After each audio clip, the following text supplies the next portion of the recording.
ആ പ്രാർത്ഥിച്ചത് മതി. ഇനി എന്താന്ന് വെച്ചാ ഇങ്ങോട്ട് പറയാ. ഞാൻ സഞ്ജയ് ബാലസ്വാമി, വലിയ ബിസിനസ് മാഗ്നറ്റ് എന്നൊക്കെയാണ് നാട്ടുകാർ പറയുന്നത്. പക്ഷേ ഇപ്പൊ വേറെ നെറ്റ്. കൂടുതൽ സെൽഫ് ഇൻട്രോ ഒന്നും ഇങ്ങോട്ട് വേണ്ട. വേഗം വന്ന കാര്യം എന്താ വെച്ചാ പറയാ.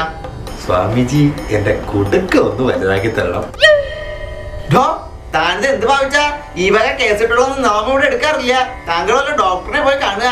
അയ്യോ സ്വാമി, ഞാൻ ഉദ്ദേശിച്ചതല്ല, ഞാൻ പറയട്ടെ.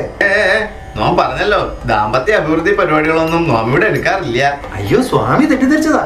ഞാൻ ഉദ്ദേശിച്ചത് സാമ്പത്തികമായിട്ടുള്ള അഭിവൃദ്ധിയാണ്. നിങ്ങൾ എന്നെ കുടുക്കാൻ കടുക്കാന്നൊക്കെ പറഞ്ഞാ പിന്നെ ഞാൻ എന്താ കരുതണ്ടേ? അയ്യോ കുടുക്കൊക്കെ സത്യ സ്വാമി. കൊറോണയ്ക്ക് ശേഷം എന്റെ ബിസിനസ് ഒക്കെ അപ്പാടെ തകർന്ന് ഞാൻ പാപ്പരാശിയായി. ഇപ്പൊ എന്റെ കുടുക്ക മാത്രമുണ്ട് സമ്പാദിയായിട്ട്. പണ്ട് ബെൻസിൽ 660 പൊയ്ക്കൊണ്ടിരുന്നത് ഞാനാ. ഇപ്പൊ ഒരു BSI സൈക്കിളിലായി യാത്ര.